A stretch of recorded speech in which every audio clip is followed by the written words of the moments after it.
tienen toda esta semana para aprenderse el Salmo número 1. El próximo domingo sacaré a un hombre y a una hermana para que lo diga, si lo quieren decir cada uno o la mitad uno y la mitad el otro, como quieran. Es un salmo precioso, es un salmo lindísimo que trae mucha bendición a nuestra vida. Todos los salmos son una maravilla, todos los salmos. Los que están siguiendo los devocionales de cada mañana, estamos haciendo un recorrido por algunos salmos y realmente yo personalmente estoy disfrutando muchísimo porque es literatura bíblica, literatura hebrea, poesía hebrea. Y si tuvierais algunos la oportunidad de poder leer esos salmos en hebreo, es increíble ver veces cómo riman, cómo las palabras juegan y hacen sonidos muy interesantes. Por ejemplo, en el Salmo número 1, Ashrei Haish Asher Lo Halach Basar Reshaim Udere Hataim Umoshal de Sin Lo Yesha.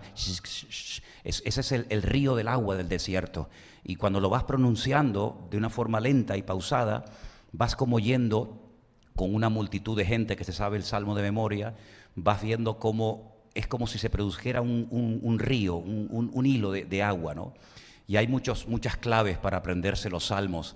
El Salmo 119, que en su día también lo estudiamos aquí en la Biblia, estudiamos todas las preguntas que aparecen, y es un salmo realmente extraordinario donde vemos el orden, cómo va una letra llevándote a otra y a otra y a otra, y así lo puedes aprender mucho más fácil, porque sabes que las primeras 8 letras, los primeros 8 versículos, empiezan por la misma letra, las siguientes 8 por la segunda letra, y así sucesivamente, y puedes ubicarte en cualquier momento en la parte del salmo que está leyendo, con qué letra, con qué palabra empieza ese versículo. Realmente les animo a que lean el libro de los salmos. De hecho, todos los días deberíamos leer algunos salmos. Hay salmos para empezar el día, salmos para ir a la guerra, salmos para gente que está pasando dificultades. Hay un salmo para la gente anciana, para la gente que ya tiene una cierta edad en la vida. Hay salmos para las mujeres que están a punto de dar a luz. Hay salmos para todos los momentos y circunstancias, por muy difíciles y adversas que sean de la vida. Así que lean ese libro de los salmos, que es realmente algo extraordinario. Su nombre original, salmo, es Teilín, y de ahí viene la palabra oración, que es Teilá. Teilá es oración, Teilín es salmos, y está relacionado el mundo de los salmos, el mundo de la alabanza, con la oración, porque la alabanza y la oración van de la mano, una lleva a la otra. Bueno, voy a pedirle a los niños, ya si pueden pasar, ¿verdad?, a sus respectivas clases, y nosotros nos vamos a quedar aquí, y les invito a abrir la carta del apóstol Pablo a los Filipenses. Carta del apóstol Pablo a los Filipenses. Vamos en esta tarde a estar analizando esta hermosa epístola. Entraría dentro de las epístolas de prisión. Saben ustedes, lo hemos dicho muchas veces, que hay 4 cartas que el apóstol Pablo escribió desde la cárcel. Esta es una de ellas. La siguiente sería Colosenses. Hay otra que es la carta a los Efesios, y una carta también que se la escribió al hermano Filemón, al que había perdido un esclavo llamado Onésimo. Estas 4 cartas las escribe Pablo desde su mazmorra, desde su cárcel en Roma, donde se calcula que pudo haber estado unos 4 años aproximadamente, entre el tiempo que estuvo preso en Cesarea, luego posteriormente fue llevado a Roma, donde él apeló como ciudadano romano para que el emperador romano atendiera su causa. Pues en ese intervalo pasaron aproximadamente 4 años. La carta a los Filipenses es la carta más personal de todas las que Pablo escribe. Aparece en más de 100 ocasiones el pronombre personal en primera persona. Cuando uno lee la carta a Filipenses, aunque es una carta relativamente corta, pero muy profunda, uno nota que hay un cariño especial de Pablo por esa iglesia. Tenemos en el libro de los Hechos el registro de cómo empezó la obra. Y es muy importante saber cómo empezó la obra. Algunos de ustedes que han estado aquí desde el principio, otros que se han ido añadiendo con el paso de los años, ¿verdad? Pero es muy importante a veces ver cómo comenzó la obra. Y en esta ocasión, gracias al Señor, el libro de los Hechos, en el capítulo 16, nos relata cómo Pablo recibió un llamado especial para ir a la ciudad de Filipo, a predicarles el Evangelio. En Hechos capítulo 16, a partir del versículo 9, la palabra de Dios nos dice lo siguiente. Se le mostró a Pablo una visión de noche. En esa visión él ve un varón, un hombre macedonio, que estaba de pie, rogándole y diciéndole: pasa a Macedonia y ayúdanos. Cuando vio la visión, ahora fíjense cómo hablan en plural, procuramos, no dice que él procuró ir, sino que los que estaban con él, Silas, Lucas, que era el que iba relatando el viaje, dice que enseguida procuramos partir para Macedonia, dando por cierto que Dios nos llamaba. La visión, el llamado lo había recibido Pablo, pero ellos, como estaban viajando y en el equipo ministerial de Pablo, ellos también consideraban que ellos también habían sido llamados para ir a predicarles el Evangelio a esa ciudad. Zarpando pues de Troas, vinimos rumbo directo a Samotracia y al día siguiente a Neápolis. Y de allí a Filipos, que es la primera ciudad de la provincia de Macedonia y una colonia. Y estuvimos en aquella ciudad algunos días. Y un día de reposo salimos fuera de la puerta. Esto es algo muy significativo, porque no dice que en un día de reposo, como era la costumbre de Pablo, se fue a la sinagoga a predicarle a los judíos. Es que no había sinagoga. Dice que se fue fuera de la puerta, junto al río, donde solía hacerse la oración, y sentándonos, hablamos a las mujeres que se habían reunido. No menciona presencia de hombres. ¿Por qué no había sinagoga en Filipo? Pues porque no había ni siquiera el grupo mínimo, que se llama en hebreo minyan. Un minyan es un grupo de 10 varones, que es lo que se necesita para abrir un lugar de culto o una sinagoga. Como se ve que no había esa cantidad, las mujeres decidieron tener sus cultos de oración junto a un río a las afueras de la ciudad. Y Pablo fue allí, aprovechando la ocasión. Y entonces allí estaba una mujer llamada Lidia, vendedora de púrpura, de la ciudad de Tiatira, que adoraba a Dios. Ahora, antes de terminar de leer este versículo, ¿por qué menciona el lugar de donde era Lidia? ¿Qué más da? Podía haber dicho el texto: había allí una mujer llamada Lidia que se dedicaba a vender púrpura, que adoraba a Dios, y omitir que era de la ciudad de Tiatira. Y entonces uno tiene que decir, bueno, ¿por qué se menciona esta ciudad en ese momento, hablando de esa mujer en particular? Porque da la casualidad de que la iglesia de Tiatira, que se menciona en el libro del Apocalipsis, era una iglesia que tenía un gravísimo problema, porque una mujer que la llamaban, o tal vez se llamaba realmente Jezabel, como aquella reina perversa del Antiguo Testamento, la reina Jezabel, casada con Acab, dice que ella se había autoproclamado profetisa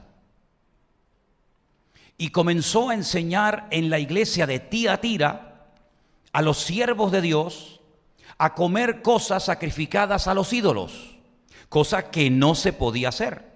Porque en Hechos capítulo 15, en el primer concilio de Jerusalén, léanlo tranquilamente después al llegar a casa, viendo que había problemas de convivencia entre judíos y gentiles, en ese concilio se toman acuerdos y se escriben y se mandan cartas a todas las iglesias de la época. Y una de las cosas que no se podía hacer en aquella época era comer carne que previamente había sido sacrificada a los ídolos, y menos que tuvieran sangre. Pero esta mujer llamada Jezabel, que dice que ella era profetisa, le enseñaba a la gente a quebrantar esa norma interna en la iglesia, y no solamente, y no contenta con esto, dice que le enseñaba a los siervos de Dios a fornicar. Y uno dice, pero bueno, pero tanta influencia, tanto poder y fuerza tenía esta mujer en esa iglesia que le permitían enseñar a fornicar a la gente. Es que no está enseñando Biblia, no está enseñando a amar a Dios, los mandamientos de la palabra de Dios, está enseñando a cometer relaciones ilícitas sexualmente hablando. Y parece ser que al pastor o los ancianos le habían dado todo tipo de aval, todo tipo de libertad para que sedujera a los siervos de Dios a romper las normas de convivencia y a cometer fornicación. Y era esa mujer de Tiatira. Por eso tal vez Lucas, para que no nos quede el recuerdo de que la gente de Tiatira era gente mala y gente que no obedecían y amaban al Señor, tal vez por eso el Lucas, que es el que escribe este libro, dice que esta mujer era de Tiatira, como dando a entender de que allí también había mujeres buenas, y esta es una de ellas llamada Lidia, vendedora de púrpura, que adoraba a Dios. Tal vez se había convertido, tal vez había oído el evangelio en su ciudad, no lo sabemos. Pero lo que sí dice el texto es que ella estaba oyendo y el Señor abrió el corazón de ella para que estuviese atenta a lo que Pablo decía. Espero que el Señor esta tarde también abra vuestros corazones para que ustedes estén atentos a lo que en este caso no Pablo, sino Manolo Sierra les está predicando en esta tarde. Y cuando fue bautizada, se ve que no estaba bautizada, y su familia nos rogó diciendo: si habéis juzgado que yo sea fiel al Señor, entrad en mi casa y posad. Y nos obligó a quedarnos.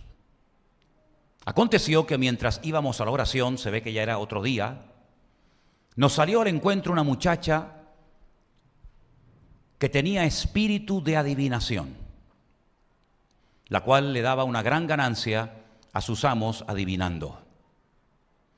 Esta, siguiendo a Pablo y a nosotros, daba voces diciendo: estos hombres son siervos del Dios Altísimo, quienes os anuncian el camino de salvación. Y esto lo hacía por muchos días. Mas desagradando a Pablo, éste se volvió y le dijo al espíritu: te mando en el nombre de Jesucristo que salgas de ella. Y salió en aquella misma hora. Pero viendo sus amos que había salido la esperanza de su ganancia, prendieron a Pablo y a Silas y los trajeron al foro ante las autoridades. Y presentándolos a los magistrados dijeron: estos hombres, siendo judíos, alborotan nuestra ciudad y enseñan costumbres que no nos es lícito recibir ni hacer, pues somos romanos. Y se agolpó el pueblo contra ellos, y los magistrados, rasgándole las ropas, ordenaron azotarles con varas. Realmente uno se puede preguntar a estas alturas: ¿tú me llamaste a esta ciudad, Señor? Porque tú me dijiste en una noche, en una visión, que viniera a Filipos a predicar tu palabra, y cuando llegamos no hay ningún hombre que se convierta, pequeño grupito de mujeres que se reúnen a las afueras de la ciudad por echar fuera este espíritu de adivinación de esta joven. Me meten en la cárcel y previamente nos dan a Silas y a mí una paliza tremenda con varas. Y la historia sigue diciendo que después de haberlos azotado mucho, los echaron en la cárcel y le mandaron al carcelero que los guardase con seguridad.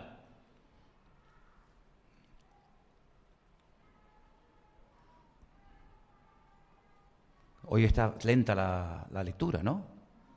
Yo voy al ritmo que me marcan.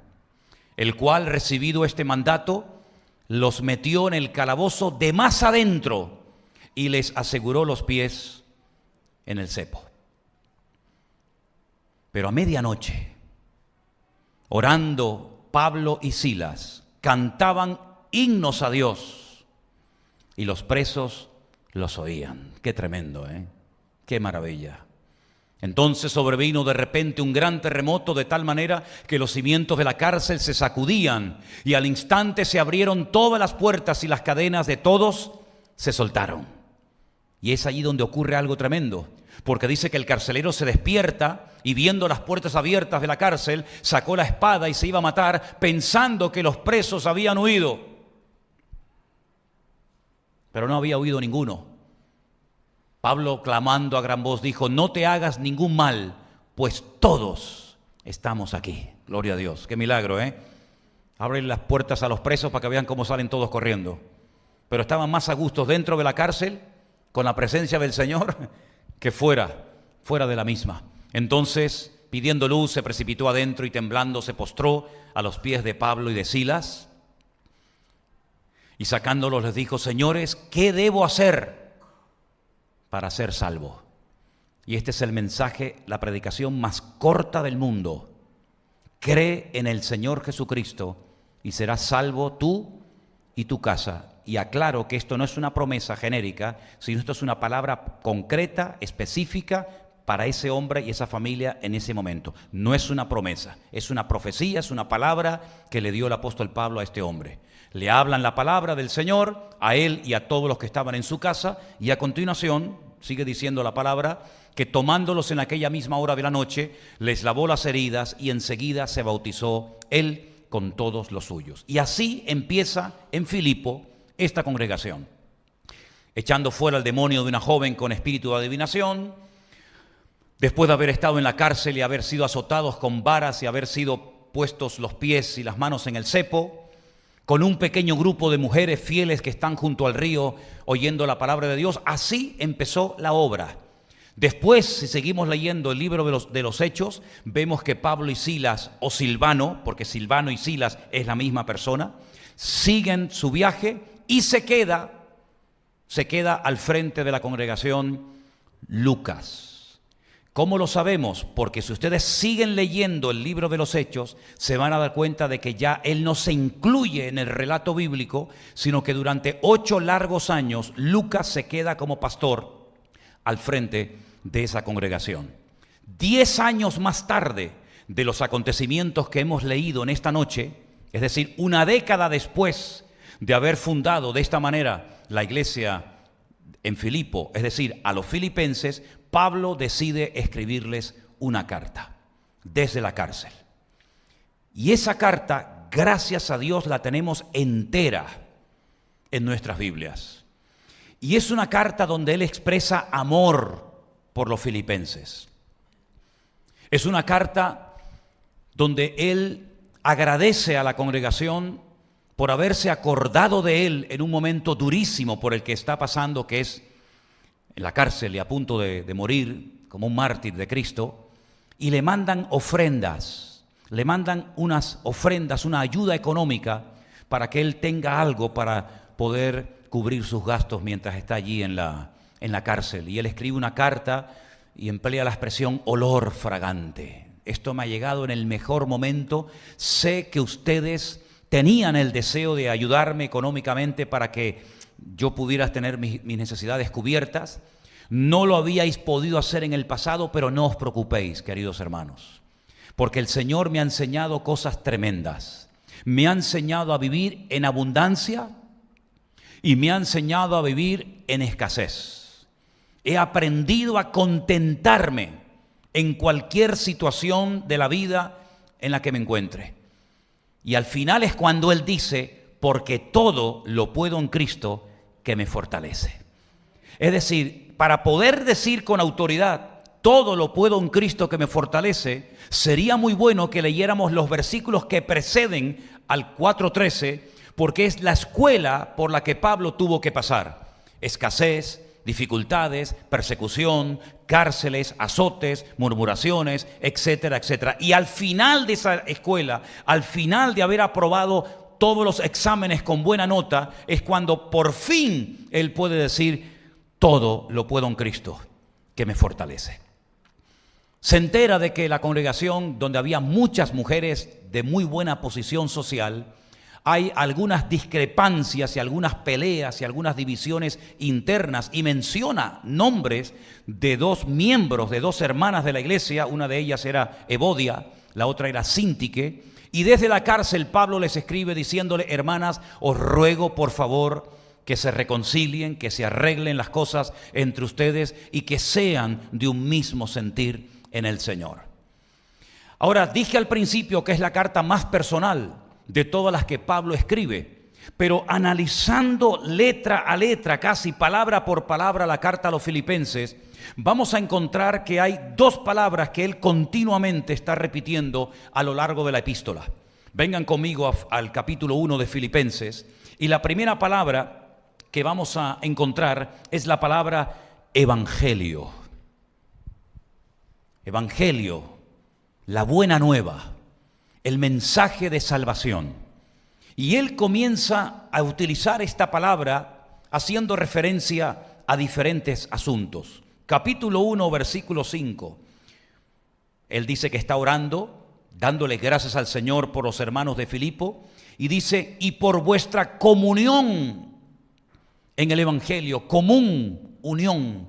Estamos unidos, hay una unidad entre ustedes y yo a la hora de predicar, de anunciar, de vivir y de practicar el Evangelio. Es decir, no es que ustedes están predicando una cosa y yo estoy predicando otra, sino que estamos en una común unión, hay coinonía, hay una unidad perfecta, maravillosa entre la congregación y yo, porque tenemos en común el Evangelio desde el primer día hasta ahora.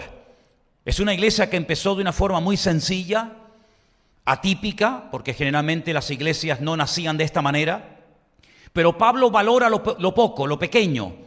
Pablo no se queja, Pablo no dice, bueno, al fin y al cabo se han convertido muy pocas personas, no merece la pena que esté más tiempo aquí, sino que lo que vemos es que lo que empezó de una forma muy sencilla, muy humilde, casi pasando desapercibida, se constituye con el paso de los años en una iglesia poderosa, en una iglesia preciosa, y gracias al Señor tenemos esta carta en nuestras manos. En el capítulo 1, versículo 7, también dice, y como me es justo sentir esto de todos vosotros, por cuanto os tengo en el corazón y en mis prisiones y en la defensa y confirmación del Evangelio, ¿verdad? Una vez más utiliza la palabra Evangelio en este caso para ver cómo Dios está confirmando, consolidando la obra en la iglesia y en el corazón de los miembros. Seguimos en el capítulo 1, saltamos al verso 12, donde dice, quiero que sepáis, hermanos, que las cosas que me han sucedido han redundado más bien para el progreso del Evangelio. Y esa palabra progreso en el texto original en griego es muy interesante porque habla de cómo se abrían paso los soldados romanos en la maleza, en lugares donde era muy difícil pasar, pero ellos a base de machetazo, ¿verdad? Y abriendo camino, pues iban avanzando, iban progresando. Y el apóstol Pablo dice, es verdad, ha habido dificultades, ha habido persecuciones, ha habido llanto, ha habido lágrimas, ha habido derramamiento de sangre, pero todo eso, quiero que sepan, que no ha sido un freno al Evangelio, sino al contrario, todo esto ha redundado para el avance, para el desarrollo, para el progreso del Evangelio. En el capítulo 1, el verso 17, Pablo dice, pero los otros por amor, sabiendo que estoy puesto para la defensa del Evangelio. Le habían informado de que había personas que querían imitarlo, querían hacer lo que él hacía, predicar como él predicaba, viajar como él viajaba, por envidia, por celos, para hacerle, digamos, la competencia, por decirlo de alguna manera, y esto se lo habían dicho a Pablo, y Pablo dice, bueno, pues están predicando a Cristo, sí, ¿lo hacen por envidia? Sí, hermano, bueno, pues están predicando a Cristo, ¿por qué sigan predicando a Cristo? Ellos tendrán que rendir cuenta delante de Dios, a ver por qué ellos también quieren vivir y viajar y predicar y enseñar como yo. Aquí lo importante es que se está predicando el Evangelio, dice, y yo estoy puesto para la defensa del Evangelio. A veces hay momentos en los que Dios nos da oportunidad para proclamar el Evangelio, pero habrá muchos momentos en tu familia, en tus compañeros de trabajo, en la universidad, donde vives, donde te desenvuelves, donde tendrás que defender el Evangelio. Y dice la Biblia que tenemos que estar siempre preparados para defender, para presentar respuestas coherentes ante todo aquel que demande razón de la esperanza que hay en nosotros. Y Pablo sabía que no solamente él tenía la obligación y el deber de predicar el Evangelio. De hecho dijo, ¡ay de mí, si no anuncio, si no proclamo y si no predico el Evangelio! Pero también sabía, y lo hizo muy bien desde la cárcel a través de sus epístolas, que a veces él tenía que defender y pelear a favor del Evangelio.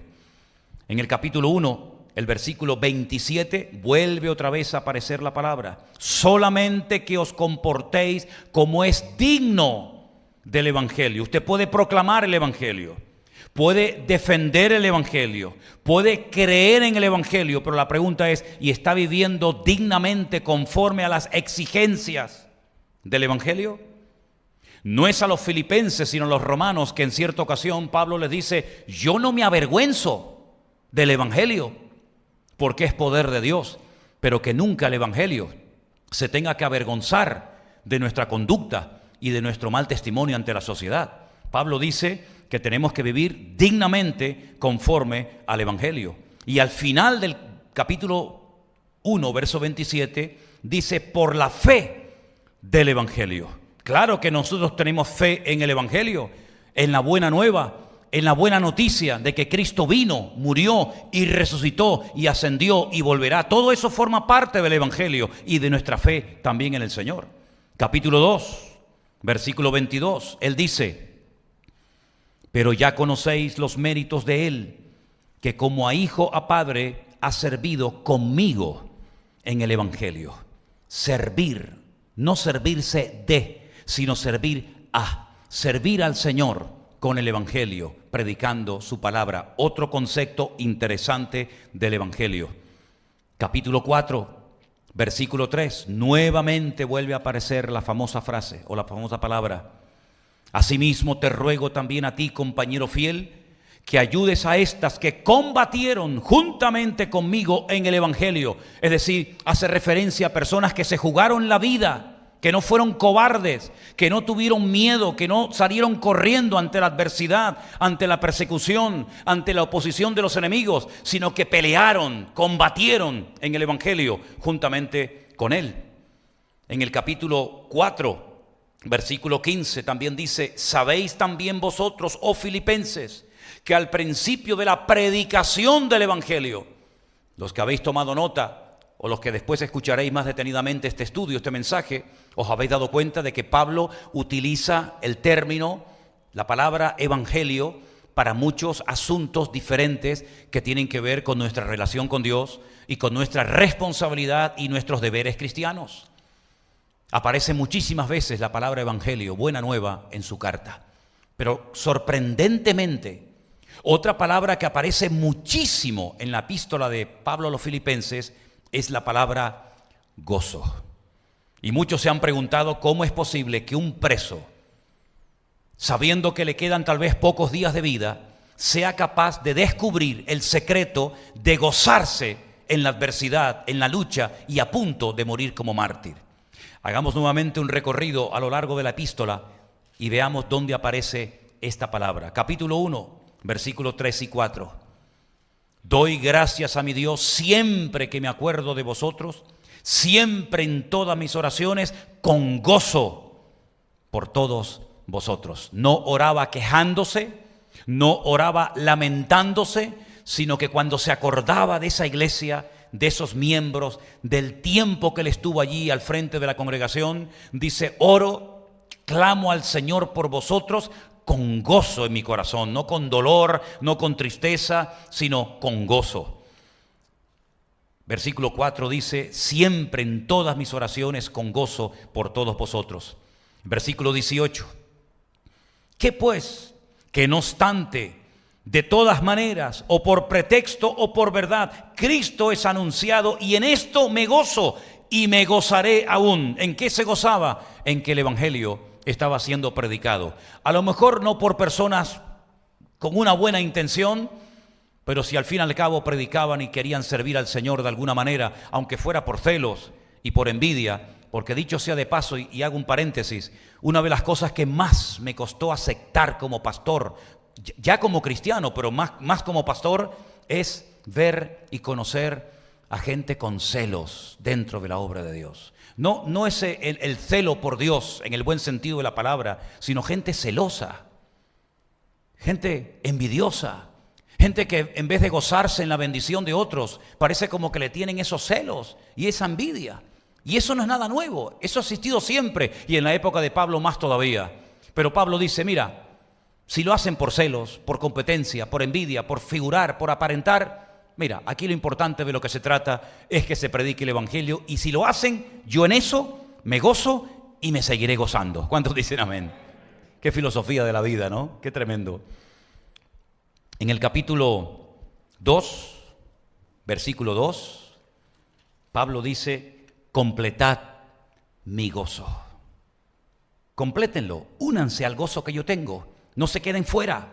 Yo estoy bendecido, júntense, péguense a mí para que se les pegue la bendición.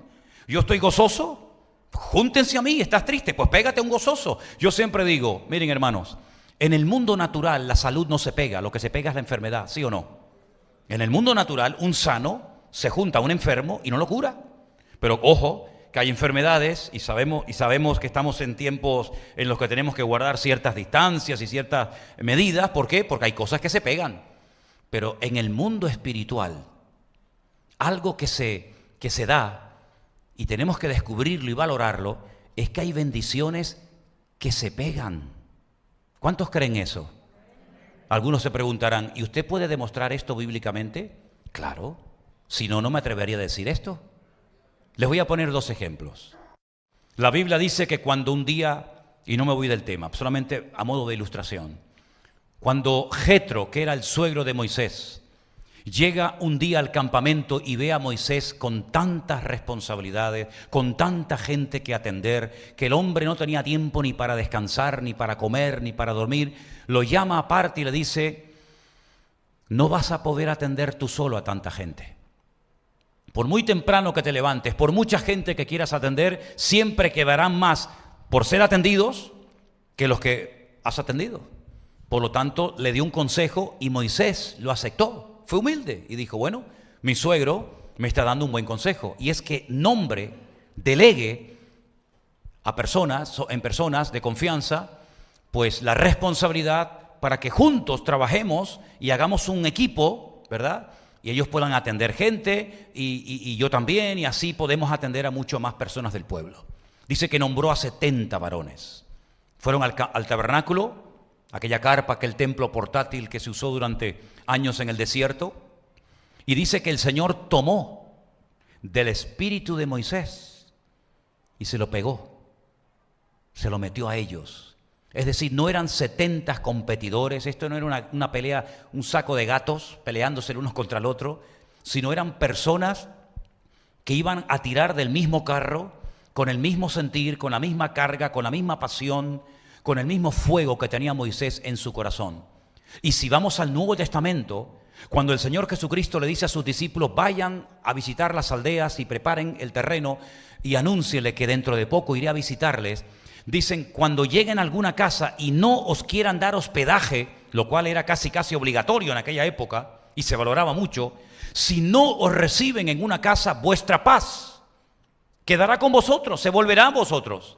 Pero si en una casa os hospedan, coman lo que les pongan, aunque no les guste, cómanlo, no vayan saltando de una casa a otra, quédense allí, dice, vuestra paz reposará sobre los habitantes de ese hogar. Luego nosotros transmitimos no solamente la parte genética en la vida de nuestros hijos, sino que también nosotros transmitimos, queriendo sin querer, nuestro espíritu. Por eso yo digo, usted está triste, busca un hermano alegre y algo bueno se le pegará. Tal vez por eso el mundo inventó un refrán, no es bíblico, pero es del mundo y dice, ¿cómo dice? El que a buen árbol se arrima, buena sombra le cobija. De ese no me acordaba mucho, pero del bíblico sí me acuerdo. El bíblico dice, anda con sabios y sabio serás. ¿Cuántos dicen amén? ¿Usted quiere ser sabio? ¿Cuántos quieren ser sabios? Busque a uno que sea sabio y péguese a él, algo se le pegará. ¿Usted quiere ser una persona de fe? Péguese a uno que tenga mucha fe y algo se le pegará. Y por eso vemos en la palabra de Dios que el gozo del Señor, que es nuestra fortaleza, también es contagioso. Usted no ha estado en una reunión donde uno empieza a reírse y el otro no sabe de qué se están riendo y todos en la sala terminan riéndose y al final dicen, ¿de qué se están riendo? No sé, pero nos hizo gracia. ¿Sí o no? Es como cuando hablamos de piojo. A todo el mundo le... Bueno, vamos a dejar eso. Filipenses 2:17. ¿Qué dice? Y aunque sea derramado en libación es el líquido, era la sangre que se recogía de los animales y se echaba, ¿verdad?, sobre los sacrificios. Aunque yo sea derramado, fíjate, aunque me saquen la sangre y la derramen sobre el sacrificio y servicio de vuestra fe, me gozo y me regocijo con todos vosotros. ¿Cuántos dicen amén? Pues claro, gozarse si me sueltan de la cárcel, gloria a Dios, hacemos una fiesta. Pero no, yo me voy a gozar el día que cojan mi sangre y la derramen sobre un altar, sobre un sacrificio, como si yo fuera un animal. Ese día me gozaré y me regocijaré, y ustedes también tienen que gozarse juntamente conmigo. ¿Cuántos dicen amén?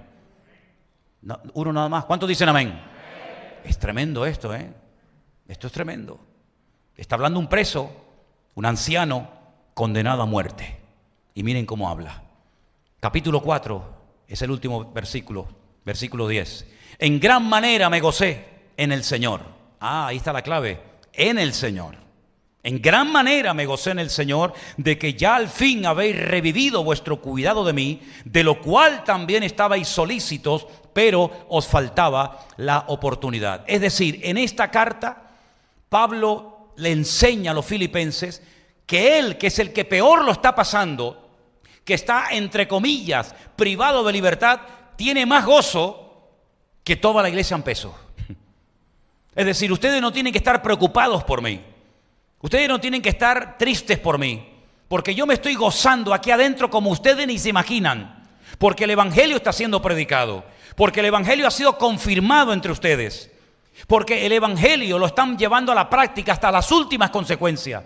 Y como parte del Evangelio, si yo tengo que morir como si fuera un animal, derramando la última gota de mi sangre, en ese momento me seguiré gozando en el Señor. Y quiero que ustedes también se gocen juntamente conmigo. ¿Cuántos dicen amén? Es tremendo, es una carta realmente extraordinaria, es un manual práctico para vivir una vida cristiana victoriosa. Y esto sí me lo acabo de inventar ahora mismo. El libro de Filipenses es un manual práctico para vivir una vida cristiana victoriosa. ¿Usted quiere vivir una vida victoriosa o una vida mediocre? ¿Usted quiere vivir de victoria en victoria o quiere vivir de llanto en llanto y de lamento en lamento? Pues en Filipenses encontramos un ejemplo de un hombre condenado a muerte que probablemente nunca más volvió a viajar y a visitar congregaciones, que aprendió a gozarse en el Señor. Y como Pablo no escribía las cartas, sino que las dictaba, a los teólogos les ha llamado mucho la atención cuando el apóstol Pablo le está dictando a Silas la carta, y en el capítulo 4 encontramos lo siguiente. Pablo está dictando, seguramente caminando por la celda de un lugar a otro. El Espíritu Santo lo está inspirando, él está, escribe esto, escribe lo otro, y di esto, y no, eso no, bórralo, y escribe esto. Y hay un momento en la carta en el que Pablo le dicta a Silas y le dice, escribe. Capítulo 4, verso 4. Regocijaos en el Señor siempre. Y me imagino que el que estaba escribiendo la carta se la habrá quedado mirando diciendo, ¿qué? Y le dice, ¿qué dice el versículo? Otra vez te digo, regocijaos. No pongas cara de bobo, pon lo que te he dicho. Regocijaos. Si fueran argentinos diría doblemente gozarse, ¿no? Es no sé qué, ¿no? Gócense, gócense, gócense, no importa. No se dan cuenta que yo, que estoy condenado a muerte, que no voy a salir de aquí, que estoy pasando frío y calamidades y privaciones, no se dan cuenta que el hombre más gozoso del mundo soy yo. ¿Cuánto más ustedes, hermanos, que van a recibir esta carta? Así que regocijaos en el Señor siempre. No dice de vez en cuando. Cuando hay dinero, regocíjense y hagan fiesta y maten el becerro gordo. No, no, no. Regocijaos en el Señor siempre. Pero es que ya no estoy ganando tanto como antes. Pues aprende a gozarte ahora, porque si no aprendes a gozarte ahora, la lección va a durar todo el tiempo que ni te imaginas. ¿Por qué? Porque ¿cuántas veces se tiene que presentar a un examen una persona que lo suspende? ¿Cuántas veces? Pues hasta que lo apruebe. Hay algunos que el carnet de conducir lo aprobamos a la primera. ¿Cuántos de los que están aquí aprobaron el carnet teórico y práctico a la primera? Levanten la mano. El de la moto, el del coche, yo todo lo aprobé a la primera. Pero hay algunos que a la segunda. A ver, ¿alguien aprobó a la segunda? Algunos. ¿A la tercera? Algunos. ¿A la cuarta? Algunos. ¿A la décima? Bueno, déjelo ya. Vas a tener que presentarte y una vez y otra vez y otra vez y otra vez hasta que apruebes. En el sentido espiritual exactamente igual. Ya has aprobado la lección de gozarte en la abundancia. 10, aprobado. Matrícula de honor. Vale, vamos a la otra asignatura. Ahora voy a enseñarte a gozarte en la adversidad. Has suspendido el examen. Te has quejado, has estado con lloriqueo, has estado con una mala actitud. Mañana otra vez. Y otra semana otra vez igual. O peor que la anterior. Y ¿por qué tengo que repetir lo mismo? Porque no has aprobado el examen. Cuando apruebes el examen, ya verás que esa prueba se va y probablemente el Señor te enviará otra. Pero esa es la forma como Dios está tratando a la iglesia en el último año que estamos viviendo. Nos está mandando una serie de pruebas. A todos, a todos. Y nos ha metido a todos en el mismo saco. Y a unos aprueban, otros suspenden, unos repiten. Pero lo que está bien claro es que el Señor lo que está tratando a través de esta hermosísima carta es inspirar a la iglesia de los filipenses y a nosotros, por supuesto también, para que aprendamos a gozarnos en la adversidad, en las pruebas, en las dificultades, porque por muchas pruebas que estemos pasando, ninguna se puede comparar a la que Pablo en este momento estaba experimentando. Estaba en una mazmorra, en una cárcel. A veces hemos visto en algunos documentales de televisión presos que se han construido su propia cárcel, y aquello más que cárceles parecían jaulas de oro. Parecían palacios, no le faltaba absolutamente de nada. Pero Pablo no está en una cárcel de oro con WhatsApp, con Facebook, con YouTube, con visitas, con buena comida. No, Pablo incluso cuando le escribe a Timoteo le dice: ven pronto porque el invierno va a empezar y me dejé el capote en casa de Carpo, tráemelo porque me estoy congelando de frío. Y tráeme los pergaminos, y tráeme esto, y tráeme lo otro. ¿Por qué? Porque él está pasando dificultades humanamente hablando, pero en medio de esas dificultades escribe 4 cartas espectaculares, y una de ellas es esta. Y yo doy gloria a Dios que el Señor permitió que esta carta nos llegara a nosotros hoy en día. Estuvo desde el año 46 hasta el 56, una década entera aproximadamente, predicando el Evangelio, tratando de llevar el Evangelio a los gentiles, tratando de llevar almas a los pies de Cristo, gente de otro contexto cultural, de otras religiones, de otras prácticas, etc. Y llegó el momento en el que el Señor permitió que lo encerraran, lo protegió durante años, viajó por todo el mundo entero de su época, pero llegó un momento que los últimos 4 años de su vida no salió ni de aquí a la esquina. Tenía unas cadenas en las manos y en los pies que le impedían viajar, pero Pablo nos dice: ¿y ahora qué hago? ¿Ahora qué hago? No puedo predicar, no puedo orar, no puedo... No. Pero ¿no lo veis que en la cárcel de Filipo fue una práctica para lo que se le venía encima? ¿No dice la Biblia que en Filipo fue donde lo encadenaron, pusieron sus manos, su cabeza y sus pies en el cepo? Y allí aprendió a cantar a medianoche con sus espaldas destrozadas y los presos le se oían. Eso fue una preparación para lo que le vendría 10 años después, cuando finalmente acabara con su vida como si fuera un sacrificio sobre un altar. Pero él ya había aprendido a gozarse en la adversidad. Y todas las pruebas que hemos estado pasando en los últimos tiempos, en los últimos años o meses o días, nos han estado preparando para llegar hasta aquí, hoy y ahora. Y el Señor lo que quiere es fortalecernos en la fe. El Señor lo que quiere es que aprendamos a estar por encima de las circunstancias. Las aguas, las olas, los vientos que le daban miedo a los discípulos, a Cristo le permitieron demostrar su poder. Mientras ellos veían que las olas entraban dentro de la barca, y mientras Pedro se hundía viendo el viento, el Señor caminaba por encima de todo aquello para demostrarles que lo que a ustedes les da miedo, lo que a ustedes les paraliza la fe, a mí me permite caminar por encima de eso y demostrarles mi poder, mi autoridad y mi gloria. Y cuando entra en la barca y se calma todo, le dice: eso es lo que ustedes tienen que aprender. Porque es muy fácil ir cantando alabanzas y coros mientras la barca va en un mar tranquilo, pero yo les he enseñado que se puede caminar por encima de las aguas si ustedes quieren. Solamente se atrevió uno a hacerlo, pero si todos se hubieran atrevido a decir: Señor, queremos caminar hoy contigo por encima de las aguas, Pedro, Juan, Santiago, Tomás, Bartolomé, Felipe, todos hubieran podido caminar por encima de las aguas en tempestad del mar de Galilea, pero solamente uno se atrevió. Y hermanos, nosotros hoy en día tenemos la oportunidad de demostrarle con la práctica nuestra fe a nuestro Dios. ¿Cuántos dicen amén? Finalmente, en la carta, el apóstol Pablo, una de las cosas que dice en el versículo 19, 4:19, es que mi Dios suplirá todo lo que os falta conforme a sus riquezas en gloria en Cristo Jesús. Es decir, Él está plenamente convencido que si a mí el Señor me ha provisto mis necesidades, también a vosotros os suplirá todo lo que os falta conforme a sus riquezas en gloria en Cristo Jesús. ¿No te has hecho esta pregunta alguna vez, hermano y hermana? ¿Cómo es posible que en una misma iglesia haya gente que le sobra y a otros que le falte? ¿Cómo es posible que unos estén gozosos y otros tristes? Que unos estén, digamos, en un nivel óptimo en cuanto a su fe y su comunión con Dios, y otros estén ahí medio titubeando. Pues yo pienso que sería muy bueno preguntarle a los que están fuertes en la fe y a los que han aprendido a gozarse en la adversidad, pienso que sería muy bueno acercarnos y decirle: hermano, una pregunta. ¿A usted cuando se le murió su hijo, o cuando lo echaron del trabajo, o cuando le dijeron que tenía un cáncer terminal, o cuando comenzó a tener todo tipo de problemas que sabemos que los tuvo, cómo hizo para estar hoy tan gozoso y tan fuerte y madura en el Señor?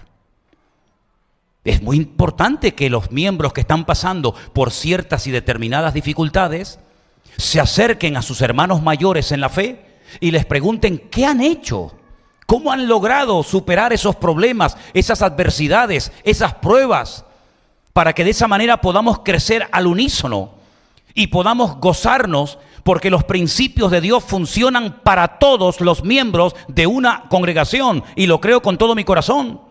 Por eso Pablo lo que está diciendo aquí es algo tremendo. Él está diciendo: mi Dios, que era el Dios de todos los filipenses, suplirá todo lo que os falta conforme a sus riquezas en gloria en Cristo Jesús. Esto sí que es una promesa. Esto es una promesa genérica para toda la congregación. Es decir, el Dios que me ha provisto a mí, el Dios que me ha cuidado, el Dios que me ha usado, el Dios que me ha bendecido hasta aquí, es el Dios que ustedes tienen.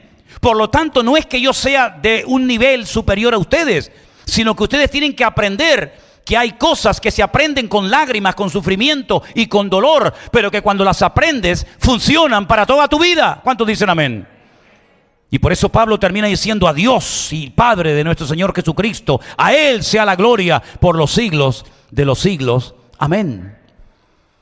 Luego hay dos porciones en la carta que son realmente espectaculares. Yo les voy a pedir que ustedes tranquilamente las lean en casa.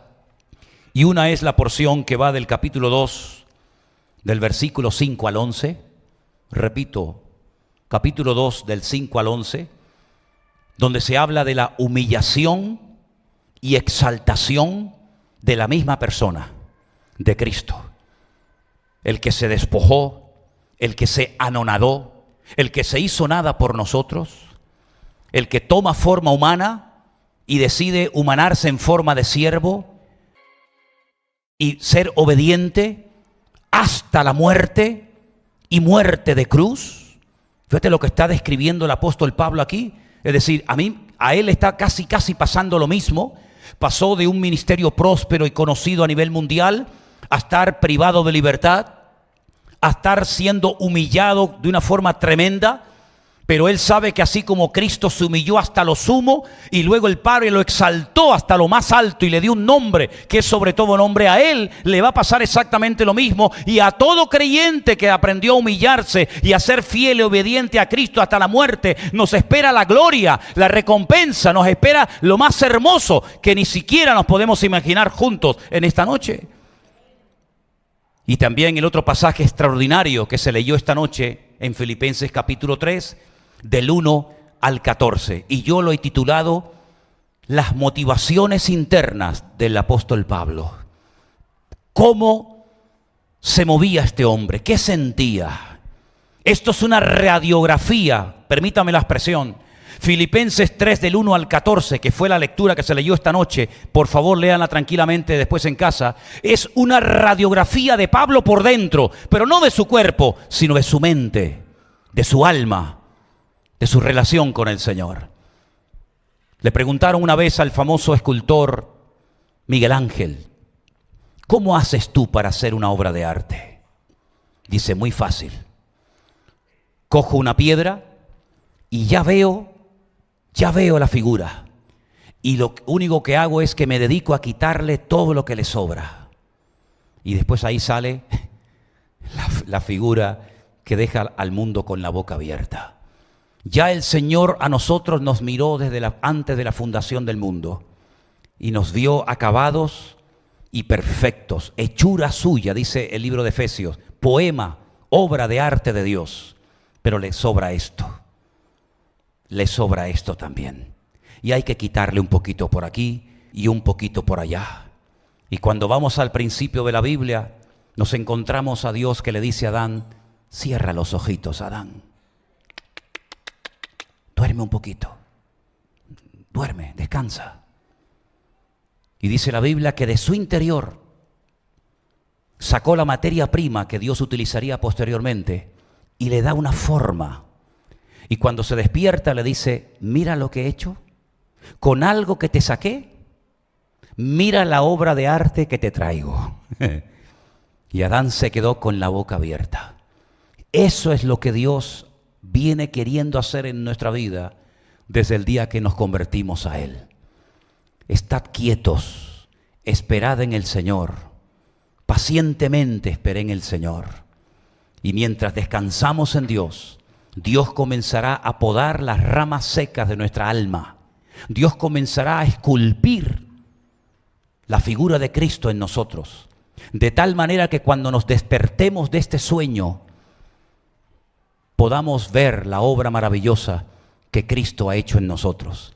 Por eso Pablo le dice a nuestros hermanos de Filipo, pónganse de pie por favor: estoy persuadido de esto. Filipenses 1, versículo 6. Estoy convencido de lo que les voy a decir ahora, que el que comenzó en vosotros la buena obra, la perfeccionará hasta el día de Jesucristo. Te vuelvo a repetir ese versículo. Estoy persuadido de esto, que el que comenzó en vosotros la buena obra, la perfeccionará hasta el día de Jesucristo. Si te dejas tratar por el Señor, si te dejas moldear por Él, tu mente, tu carácter, tu personalidad, tu vocabulario, todo, y se lo pones a los pies de Cristo, la obra que ha comenzado a hacer el Señor en tu vida, la va a perfeccionar de tal manera que al final, cuando nos presentemos delante de su presencia, el Señor nos dirá: entren, porque aquí solamente entra lo santo, lo puro, lo limpio. Los de limpio corazón, solamente ellos verán a Dios. Y vamos a darnos cuenta de que mereció la pena sufrir y llorar y pasar por aquellas pruebas, porque sin aquellas pruebas nunca hubiéramos madurado y crecido, y nunca hubiéramos visto esa obra maravillosa que Dios ha hecho en todos y en cada uno de nosotros. ¿O tú te crees que Dios no ha visto tus lágrimas? ¿O tú te crees que Dios no sabe lo que te está pasando? ¿O tú te crees que Dios no ha oído tu clamor y tu oración? Claro que lo ha oído. Cierra tus ojos ahí donde estás. Y ahora pídele al Señor con toda tu alma y con todo tu corazón: Señor, sigue obrando en mi vida. Sigue obrando en mi corazón. Perfecciona tu obra en mí. Perfecciona tu obra en mí, Señor. Acaba esa obra que un día comenzaste a hacer en mi corazón. No quiero quedarme a medias.